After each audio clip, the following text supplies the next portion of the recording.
Kia ora, I'm Vic Francis, and I'm combining my background as a journalist with decades of pastoring, national church leadership, and practicing as a supervisor and spiritual director to champion pastors and their holy calling in an uncertain world. This Four Pastors podcast aims to inspire, encourage, and help pastors and Christian leaders keep saying yes to the call of God on their lives. This week's episode is entitled How Long, Lord? Looking at the often vexed question of length of tenure in our call to ministry, and how long to stay and when to go. Today I'm joined by Susan Goldsack from the Salvation Army in the South Island, and Don Barry from Gateway Church in Hamilton, two pastors whose lives and ministries have taken them in quite different ways in terms of their calls and how they've been outworked.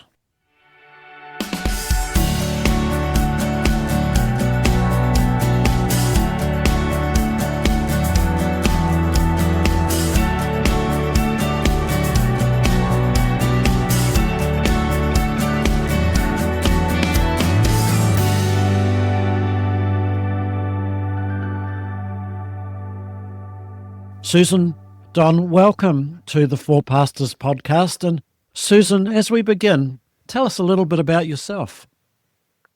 So, born to British parents, born in Wanganui, and have spent most of my years thus far in New Zealand. Currently, with my husband, appointed in Christchurch. We've got 3 adult children with 2 spouses between them, and a teenager still at home at high school in his senior years. We are a family with no pets, and I guess with the story that you'll hear soon about our frequent moving, pets aren't an easy thing to have. Once I was I still am a registered nurse and a midwife, though I'm no longer engaged in that nursing midwife profession. I consider myself a midwife of souls. Midwife of souls. My happy place for refreshment is out in the garden. Lovely. I'm out in creation. Susan, it's great to meet you. Don, tell us a little bit about yourself. Thanks so much, Vic, for having me on. It's a delight. Interestingly, Susan, though we haven't met, I'm from the same area as you. I was born and raised in Martin. Oh, right. 20 minutes away from Wanganui, and Wanganui was my boyhood city where I played lots of sport, so know that area well. Until 18 months ago, I was married to Karen. Karen passed away, and so the last 18 months have been interesting for me as I've been negotiating being a widower. I have 2 adult children and 4 wonderful grandchildren. Absolute delight of our lives and my life. I've been in Hamilton now in the Waikato since the 1980s, in Cambridge for nearly 12 years. A Waikato man, a Chiefs man, enjoying at this point in time a kind of retirement. I gave up the pastorate a couple of years ago and am now part-time on the teaching team. Thank you, Don, and it's lovely to have you both here at fairly opposite ends of the country and very different experiences in ministry, the two of you. And so, Susan, go back to you. What is your story in terms of this conversation about tenure, and how has it outworked for you in your role in the Salvation Army? So my family of origin, we were part of a local Salvation Army corps in my growing up years, and then into my 20s, had various places that I lived, and so was involved in a number of different Salvation Army corps within just local leadership. So in my 30s, my husband and I trained for 2 years at our ministry college in Upper Hutt. And since then have had a number of core leadership pastoral roles. We've had a 3-year stint, a 4-year stint, another 4-year stint, a 5-year stint.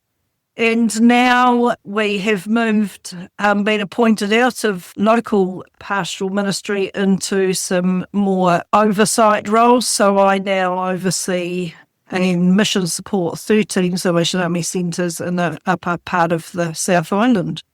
Well, that's quite a progression, isn't it? And just to dig into the Salvation Army process, the changes, the 3-year, the 4-year, the 4-year, the 5-year, those are part of the Salvation Army process of reassigning people into different churches or corps, I guess. Yes, so once you're ordained and commissioned as army officers, you then submit yourself to an appointment system, and there is a process by which you don't get to choose your place of ministry, but are appointed somewhere through a discernment process, I guess you could call it, through the senior leadership of the country in which you're serving. For some that move into more senior roles, some of those become appointed from London rather than even within a New Zealand context. There is a regular review of that annually, and you may stay or you may go. And you don't really know about whether you're staying or going until when, and how long would you be given to move in that time? The process for looking at that really starts in May, when you have opportunity to make comment and have your input. When the decisions are made, the public announcement happens in September, and you move at the beginning of January to be in your new appointment in that first week of January. Yeah, so quite a different experience, I imagine, to what you've had, Don. Tell us about your experience in ministry and how that's worked in terms of your sense of staying in the place that God's called you to. Yeah, sure. Karen and I both got saved in the Jesus movement way back in the early 70s. We were actually Catholics at the time. There wasn't really an expression of the Catholic charismatic renewal in that early season, and so we drifted our way into a Pentecostal church. I was school teaching at the time. It was a small church, grew quite rapidly during those years, and my pastor asked if I would come on staff. So I did, and I stayed in that church for 7 years. At the end of that time, it was a bit tumultuous, to be fair, Vic, and I didn't feel the call to move. I was dismissed by virtue of not agreeing with the senior pastor's activities. And then I actually thought I'd probably go back school teaching, but just by virtue of a miracle, really, I was invited up to Cambridge to pastor a very small Assemblies of God church there. We stayed there for 11 and a half, nearly 12 years. Absolutely loved Cambridge and had no desire or plans to move. When God really sort of upset the apple cart, to be fair, and let us know in no uncertain terms that we would be moving to a city. We weren't aware for a little while of what that city was, but Hamilton came to us and began inviting us to come. Initially, my response was, no, I don't want to go there. I knew the church. They were obviously very close to us being in Cambridge, and I knew just the DNA was not a real fit. But they came back and said, hey, if you won't take the church, will you look after the Bible college for a season? So we said yes, and that ended up, while it was supposed to be a 2-year stint, we're still here, Vic. And that was here in 1992. 1992. That's a long time ago. Well, 2-year stint, and we're still here. So at some stage after a couple of years at the Bible college, you ended up pastoring the church? I did. The church went through a very, very difficult time by virtue of revelations of an absolute senior member of the Assemblies of God who had been kind of the founding pastor. It was found out that he'd been a serial adulterer, and the news just broke on the church and tore it apart. The guy who was pastoring it at the time just went through a breakdown, really. And I felt very, very sorry for him for what he was carrying. And the eldership came to Karen and I and said, look, would you step in and lead it? At that stage, we had 1 more year of our 2-year stint to go.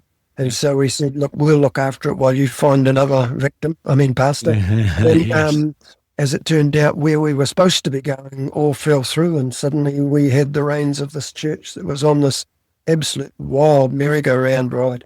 Wow, and I think you said maybe a couple of years ago you handed it over, but you pastored that church for the best part of 30 years or more. Yeah, is that right? Yeah. That is incredible. So your stories are very different and intriguing to me in terms of the subject. So, Susan, if we think about the Salvation Army approach, what are some of the benefits that you would see of the short-term ministry style or ethos that the Salvation Army has? When you say short term, we think in terms of the 3, 4, 5 years, but in our early years as the Salvation Army in its development in the UK, and then as it sort of just spread across the world, appointments might be for 3 months or 6 months. And so it was like go into a place really either get the ministry up and going, get a church underway, and then move on to do that in the next place. So our early roots were really rapid change as sort of that reinforcement, get it going, hand it over to the people and move on to somewhere else. It's very Book of Acts, it sounds. Yes. Yeah. And so over the years, that time has lengthened, thankfully. Yeah. But, even in the 70s in New Zealand, people were having those short-term appointments.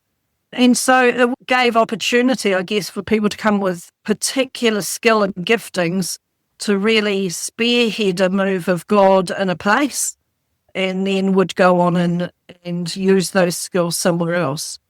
If you think of in terms of us now, where we've had 3, 4, 5 years, there is a shift to lengthening that. So it's not unknown within New Zealand for officers to stay 10 or 11 years. That's still not the usual, but we certainly don't want to be seeing people move on, before 5 years. One of the positives out of those short moves is that opportunity to develop differing skills. Each place you go to asks of different things from you. And so there's that possibility of becoming a generalist, a GP pastor who is able to have some knowledge and expertise in lots of different ways, different environments. God draws from you different gifts, and you come with fresh perspective, I guess. Not saying that that's easy, though. Short-term stays have a cost on you. I'm sure it'll be challenging for you as the ministers, and maybe for the congregations in some cases. We might get to explore that a little more. Don, it's a different scenario for you, and having stayed over 30 years in a church that you have been involved and still are involved on staff there. What are the benefits do you see of long-term ministry? Well, I think coming into a Gateway and picking up a culture that was unbelievably broken and toxic, it really took us, I would say, probably between 5 and 7 years to begin to change the culture, Vic. And the reality is, if you're going to change culture, that requires time and intensity of effort in one direction. I think the research basically says longevity points toward the possibility of church health and church growth. I don't think it guarantees it by any means, but I think it can establish the foundation for it, probably on a couple of levels. Number one, people actually get to know you, and hopefully the relational trust that's built up over many years of watching a life that you would hope is reasonably well lived with all its brokenness and clay feet. Nevertheless, people get to know you and trust you. And when you've been spending that kind of length of time with people, in births and deaths and weddings and baptisms, there's a relational trust. It's really interesting that in both the churches, Cambridge and Hamilton, I had an experience of where somebody came to me after about, in one instance, 3 years, another one, 5 years. And they came up to me and said, "Hey, Don, I just want you to know you're my pastor." And I said, "Yeah, I know that. I've been your pastor for years." And they said, "No, Don, we're just telling you you're our pastor." And what they were essentially saying is, in one way, you've been on trial. We've been watching. Is there credibility? Can we trust you? And after that length of time, they were saying, we do. And so it does take time, I think, to build that kind of trust. And trust is a massive issue in pastoral ministry. I think one of the things for me personally is when you're in one place for a long time, it forces you to keep growing deeper. You can't just reproduce the sermons that you've had for the last 3 years or even 4 years. You have to keep growing. Some pastors, I don't mean to be unkind, but say I have 20 years experience, but what they really mean is I've got 1 year experience and I've repeated it 20 times. Yes, yeah. But if you're in one place for a length of time, it really does force you to grow deeper. I think perhaps another issue is vision continuity. If you get constant sort of change and people come with new ideas, fresh ideas, I think sometimes the congregation can tire of that and just go, where are we going with this guy? Whereas if you're there a long time, they get to understand you, your dreams and your hopes for the church. I think also, Vic and Susan, another thing that it forced me to do was it forced me to confront issues and sometimes problem people, that if I had known I was going to be only there for 2 or maybe 3 years, I've been tempted to leave well alone and thought, no, somebody else can deal with that. I'm not prepared to take the hornet's nest that I'll stir. Yeah. But if you're going to be there long term, you're going to have to deal with those situations, as unpleasant as they might be. And so you don't get the situation of just leaving it for some other poor character to come in and inherit. It forced me to deal with issues that I probably would have preferred not to be fair. Well, thank you, Don. Those are compelling reasons indeed. And Susan, they would also be important factors in a Salvation Army context, wouldn't they? Yes, they are. And I think there is this slow move. And we're a big animal, the Salvation Army, when we think of our international connectedness, that some of these changes are a bit slower happening. Yeah. But the things you raised on are very much, as an officer who's done those shorter term changes, that we recognise are some of the challenges, and both personally in our leadership and also challenges for the people who are part of those congregations. The way we establish our relationships right from the get-go at the start of those appointments are really important. Yeah. But there's an element within it too. The day you start to leave, because we know we're not going to be there 10, 20, 30 years. And so that changes a bit of the dynamic around relationships that we just can't avoid and isn't always helpful for some people. Yes, I'm sure it's challenging either way, and it's fascinating to hear the different perspectives and the different ways that these are approached, and we will get to have a longer look as we move into our next section. We're going to be looking at our call as pastors, how to live in that call, how to be with it, and how to discern it as it evolves. So we'll be right back. Hi, Vic Francis here, and I hope you're enjoying this week's Four Pastors podcast. Over this pilot series, we're exploring issues pastors face and hearing from well-known and lesser-known Kiwi pastors for collective wisdom and inspiration. If you're enjoying this podcast, there are several things you could do to help. First, follow, subscribe, like, and pass this on to other pastors and church leaders. Second, email me on vic@solus.org.nz with feedback and who and what you'd like to see on future episodes. Third, if you're really excited, support this podcast by contributing to the Four Pastors account on Patreon. I'm passionate about championing pastors and their holy calling in an uncertain world, and your enthusiasm will help this podcast continue to inspire, encourage, and help us all keep saying yes to the call of God on our lives. Now, back to the podcast. Don and Susan, welcome back to the How Long, Lord episode of the Four Pastors podcast, talking about short, medium, long-term ministry. And as we've talked about this topic, I can't help thinking that our call is a critical part of this conversation. So, Susan, maybe to ask you first, what is this thing about the call, how important it is, and how do you live with it as a pastor?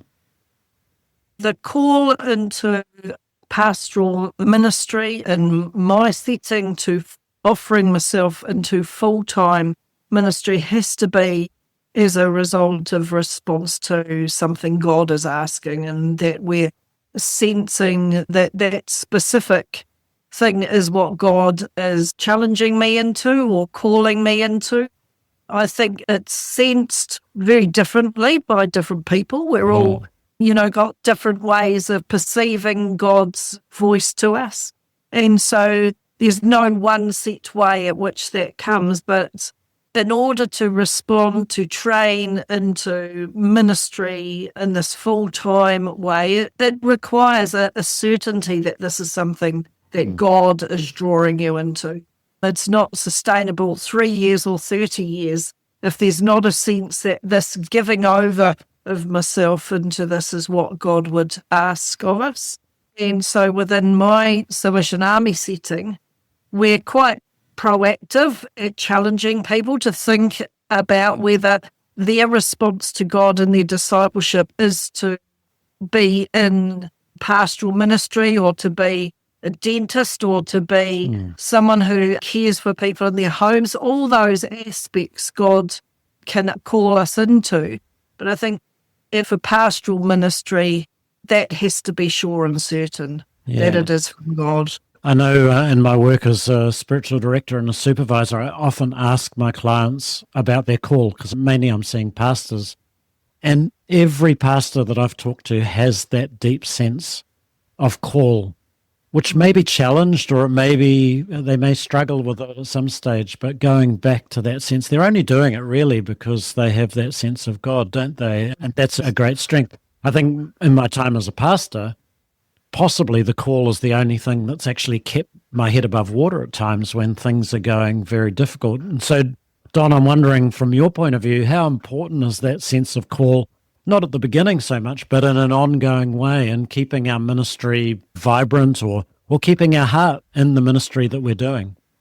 I'm with Susan in the sense of I think the call of God is a response to what God is speaking to you about. And when that's become clear to you, for me, that's been like an anchor.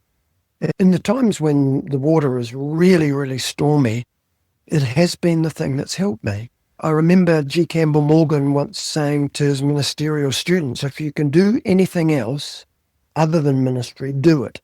The only people that will survive in ministry are people who know that they can't do anything else. Not in the sense of competence, but in the sense of that grip of God on their life. You know, when Paul talked about being a debtor to the gospel and he owed a debt that he had to repay with his life. And there's that sense that I think holds you in ministry. It's kind of like the ballast in the boat that stops it getting tipped over when the waves look as if they're going to tip the boat right over. It's the ballast in the boat that's kind of like the call of God and that grip of God on your life that pulls you back up into that upright position and stops what's potentially going to be a capsize. Absolutely vital for me. That grip of God is a great description of the thing that you just can't let go. And I guess if you were in any other job, you would just walk out or you'd look for a different job. And I think one of the things early in my pastoral life, perhaps something of a crisis that I hit, was that my peers, when they first seemed to be taking off in their career and they were earning good money and they're starting to be successful and travel or doing all the things that it felt like I wasn't able to do because of the call of God on my life, and having to again uncover within me, I guess it's that grip of God, that ballast, that for me, this is the way that I feel like God is leading me and that God is wanting me to be. Within that call, Susan, are we called for life, do you think? And are we allowed to review our call along the way? God's call is, within his divine plan. We never promise tomorrow. God's ask of us is in the now to be responsive to him. And so today, in the now, it is for the rest of my days. And within the Salvation Army setting, that is a sight that we have as we step into this, that this is where God is calling me. I certainly don't say that can't change. You know, God's move in our lives and the spaces that we're in, God can draw us to something else. But it is for today that I am called, and that will lead on tomorrow, and it will lead on to the next day. And what he forms in me is for the ongoing. How that looks, even within our different denominations at different stages, what has been asked of us might be a bit different, from pastoral ministry to area leadership to senior leadership within a stream, are different ways that we can live out that call. So it doesn't all look the same, and won't necessarily remain in one expression, but God calls all disciples to follow him. And I think it's that alertness to that presence of God for the strength and the skill he brings for today. So within the Salvation Army, would there be a regular opportunity to somehow review the call that you've made? We do have a regular review of that call. We have an annual opportunity within our congregations to review our commitment to God, wherever that is expressed. Within the Salvation Army for officers, because we are appointed to that next place of ministry, we're given opportunity to speak into that every year. And so that asks the question from us, Yes. actually, where is God in this present setting and what might I be hearing from him? So yeah, it is something we do regularly, not just for those in ministry and full-time ministry, but for all disciples to annually review what's God saying. And to be free to do that sounds very encouraging to me. And to trust God, I guess, in that process. Yes, yeah. Don, did you ever have a crisis of call within your 30 plus years pastoring at Gateway? No, I haven't, Vic. I've had plenty of crises. There were times that I didn't know whether I'd get through, but I honestly, hand on heart, can say I've never wanted to get out. I felt such a strong call in those early years. For me, I felt like it was to be my life.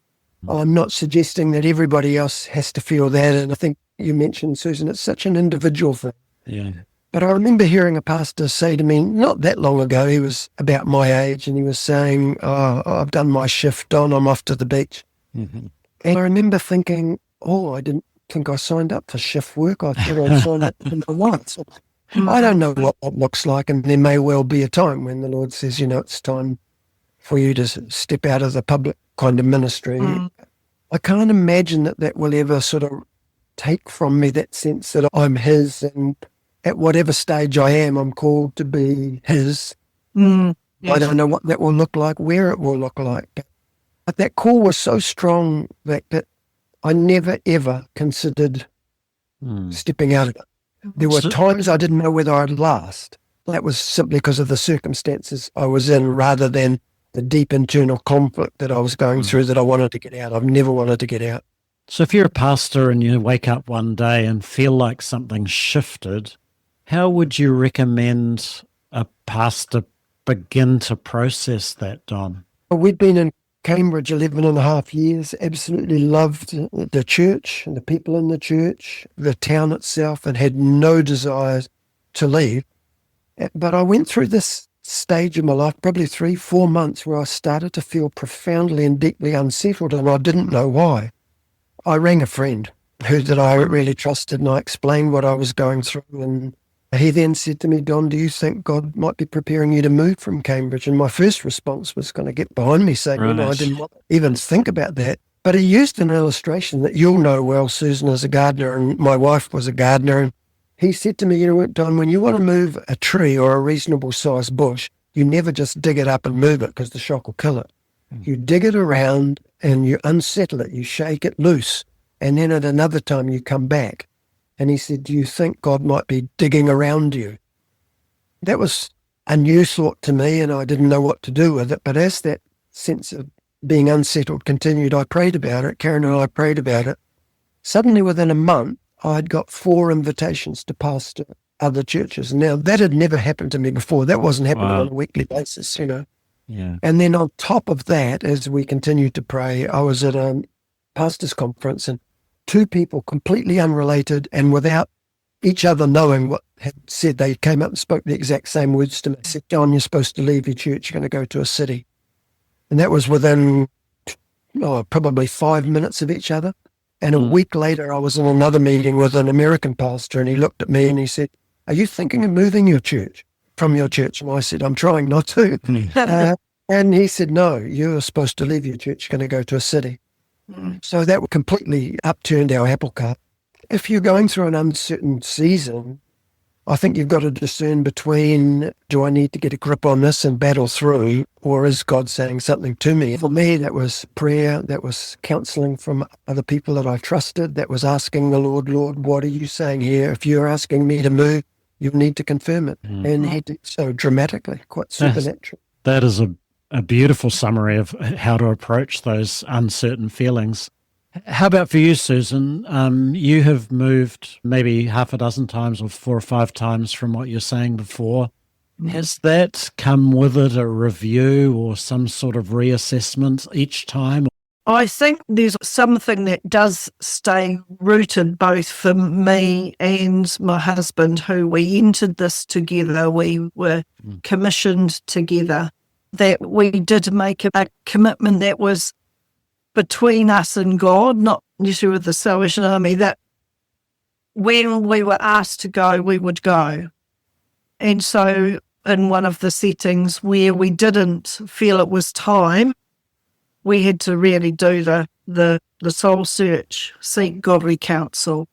And then in what we considered was obedience to what we really trusted the leading was, we then saw how God had gone before us. And so it's not always clear-cut, and it's not always what might seem to be the best thing when you consider family and, there's a whole lot of things that impact that. But sometimes it's that call, and for us personally, a covenanted response to God in that holds us. And so God will continue to lead and grow us as long as we remain given over to his purposes within this human designed system, which frustrates us enormously sometimes, and in other times is just the gift of that gives us security and a joy in the spaces where we are. Look, it's total reliance on the Spirit to lead us. And he does that in different ways. And I sometimes guess, after the decision, you see it pan out. I guess there's an aspect of that original call too, Susan. You're called to the Salvation Army in a sense, so that system will serve you, and it will be flawed, of course, but as you say, often it will be a gift. And in Don's situation, the system has been perhaps a little more free in terms of exploring the call yourself, but it sounds like you're both saying the same thing at the end of the day. So good counsel and going to God, and maybe if in doubt, don't, sort of hanging tough for a while and seeing what God is leading and guiding rather than some sort of knee-jerk reaction. And I think over the years you develop that discernment with God, or that trusting in God. I mean, my call, I really felt strongly God's call for me as a 16-year-old, but we didn't enter our formal training till I was 36. But I had no doubt all those years that God was still in the preparing. And so in those career choices and things, that God was in that, even though it wasn't at that time. And so there's those anchors that hold you to trust in God for it. It's interesting, Vic, when you say, if in doubt, stay. When we were going through that process of prayer, initially, God was quite quiet. And Karen and I prayed through a month we'd set aside, and at the end of it, we talked about whether we had any sort of sense of what God was saying. Both of us had nothing. And so I said, all right, I'll battle my ways through this unsettled period. We won't go. We'll stay here. Then that God really stepped in quite a supernatural way. But without that, I wouldn't have gone. Yeah. It was a sense of, I need to get through this. I'm not just moving because I'm a little unsettled. If I'm going to move, I want direction, And God was so gracious in giving it. Yeah. Fantastic. Well, thank you both for helping explore aspects of calling and ministry, and for how long we might stay in the one place. In the next session, we're going to look further at things like gifting and resilience and transitions. So we will be right back. Let's face it, pastoring is a tough gig, but you don't have to go it alone. Solace offers spiritual direction, supervision, and retreats for pastors across Aotearoa. Spaces for you to reflect, be heard, reconnect with God, and set new horizons. So whether you're thriving, just holding it together, or anywhere in between, visit solace.org.nz, proud sponsor of the Four Pastors podcast, together championing you and your holy calling in an uncertain world. Welcome back to Don Barry and Susan Goldsack and our How Long, Lord, exploration of calling and tenure and discerning where God is leading. I've been wondering about the calling and about our individual gifts. The way I pastor would probably be different the way you do, Don, or the way you do, Susan. How do we, on top of our calling, explore the giftedness that we have and therefore how we outwork that calling? Don, have you got any thoughts about that? In my secular employment, I was a school teacher, Vic, so there was always in me a sense of wanting to explain things well to people.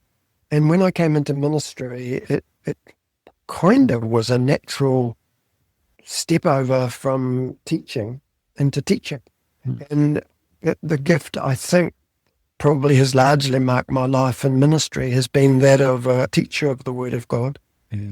I think when you step into a smaller church, obviously you're a general practitioner and you have to do lots more things other than simply immerse yourself in the scriptures and reading and doing theology or whatever it is. I found very quickly I hated administration and was really bad at it. Right. So in the early days, I talked with the leaders of the church, even though it was small, and said, if you want the best from me, please, you need someone to do the finances and the administration. I also found out that I probably wasn't the greatest at pastoral visitation.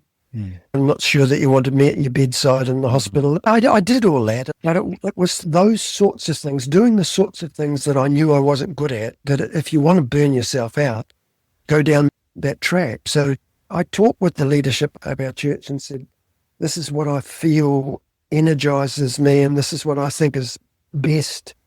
Can we staff the areas and volunteer the areas of my weakness? And then I can give you my best and you can give me yours.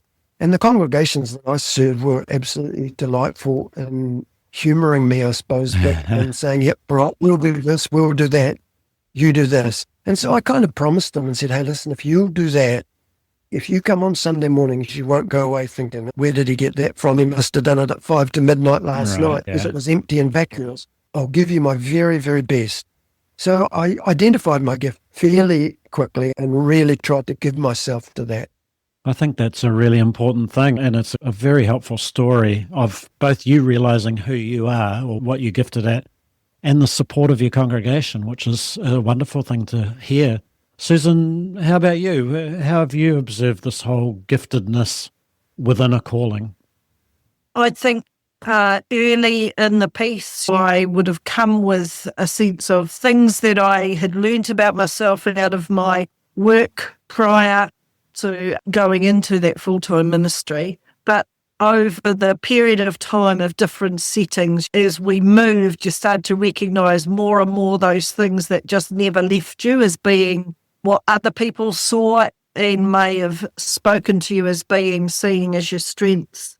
As Don said, being able to commit time and particular energy into those things that fill your cup, as long as you also have others who are partnering with you to ensure there's the broad sweep.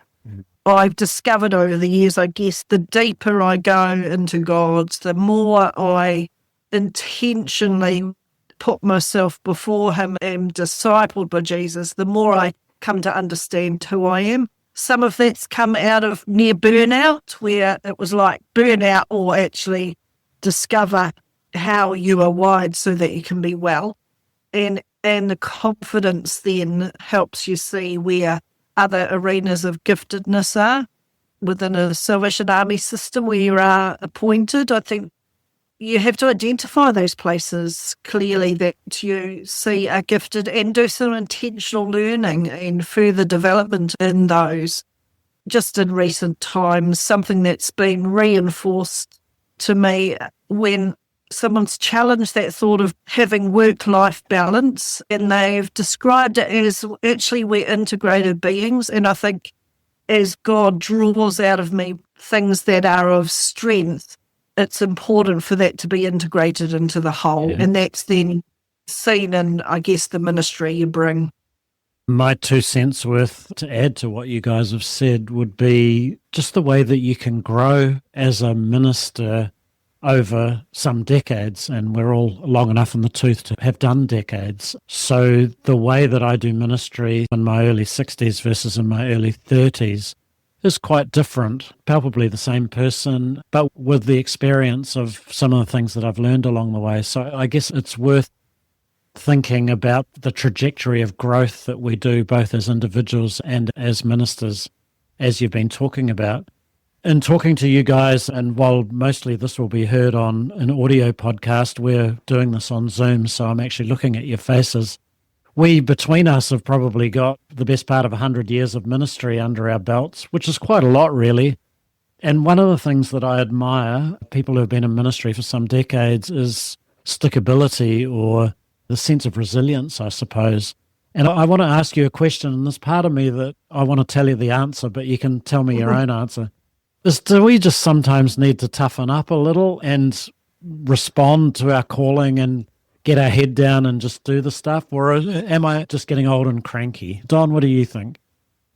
Definitely old and cranky, Vic, no doubt. Thank you for that. No, that's right. You're welcome. When the Lord said to Joshua, be strong and of good courage, we tend to imagine Joshua as being a young man.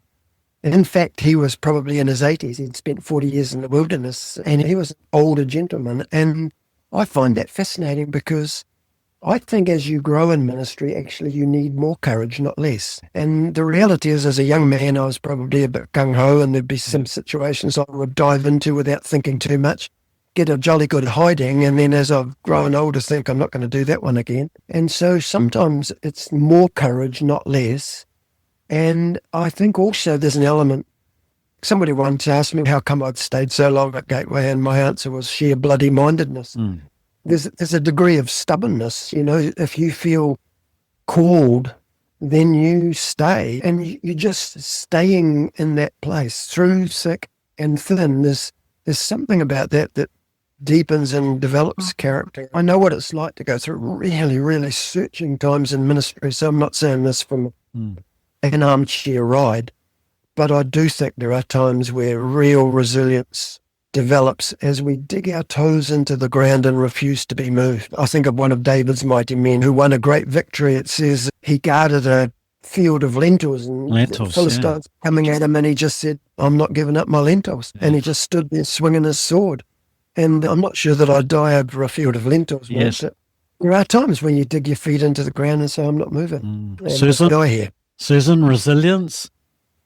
My reference, I guess, is to knowing my why, knowing my call, and that is God's and his promises of his word. My grace is sufficient. His power is known in my weakness.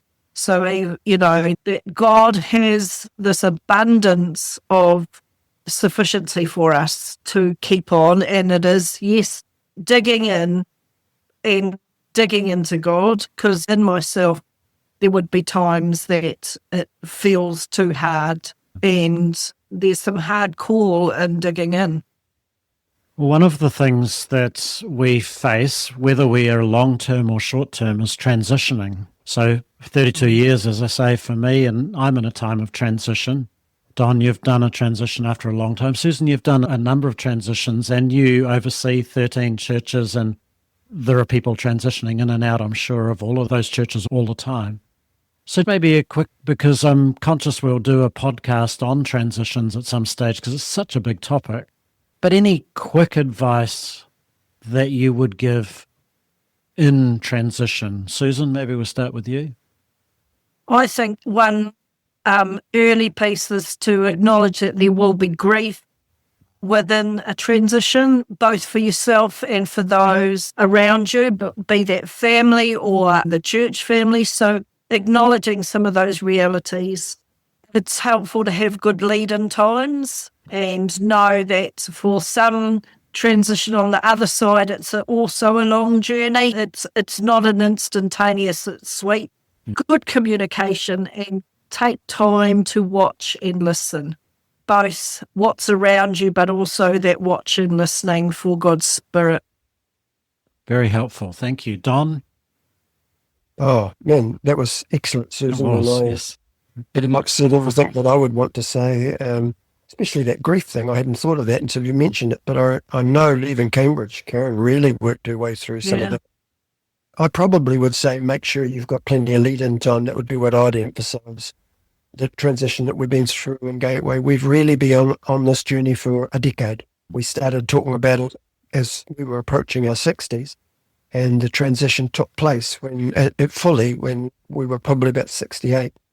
So we took a long time just developing it, just taking the time as much as it's possible to get good lead-in and making it as seamless as possible. Thank you both for those pearls of wisdom.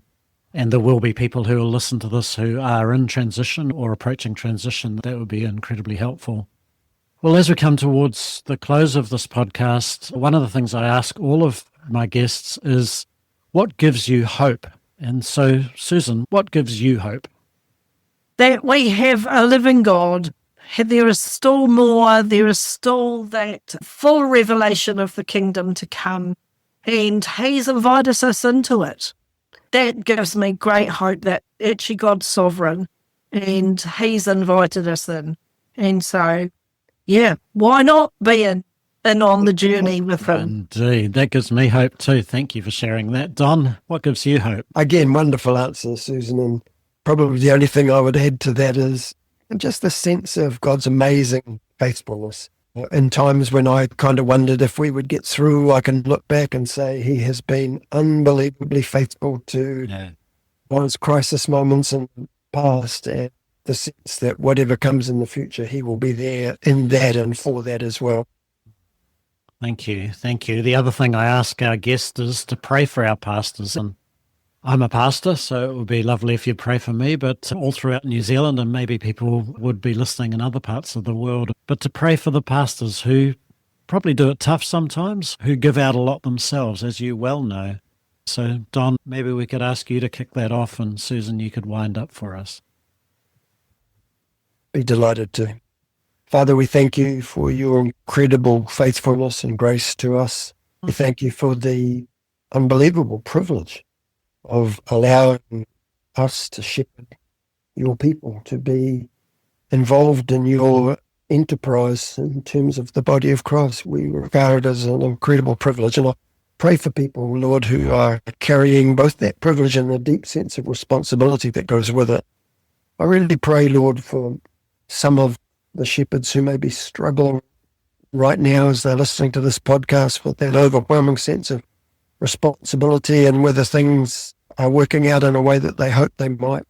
Lord, I just pray that you'd put a deep sense of hope to rise up in their hearts and in their lives, and to dig their feet into that lentil field and say, I'm not moving.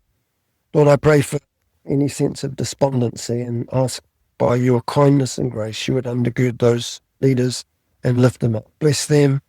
Bless their families, Lord, who so carry the burden with them. We thank you again for the privilege, and I just ask that your grace and kindness would be on those who are listening. And I ask it in Jesus' name and for his sake. Amen. Amen. And Susan was going to be finishing with a prayer, but she has just disappeared off our recording, which seems very unfortunate. So I think with that, we will leave it. But Don and Susan, because she will get to hear this, for your work in the Salvation Army for Susan, and Gateway for Don, and other churches and movements that you've influenced, for your love for your church communities and the movements that you serve, and for the communities that surround you, both in your geographical area and in New Zealand, and for facing the challenges and being faithful to your calls. Well, I salute you too. I champion you and your holy callings in this uncertain world. It's been a great pleasure to be able to share this podcast with you, and God bless you. Thank you. Such an honor.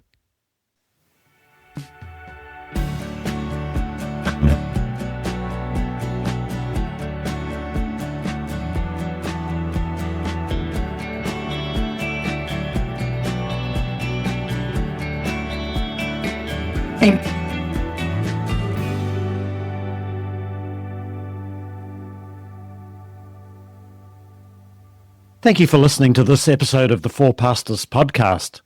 You can find more information about us in the podcast notes, and I'm back next Tuesday with another episode in which we're taking a different tack, a Q&A where two youngish pastors ask an older, seasoned pastor their big questions of ministry. I hope you'll join me. God bless you.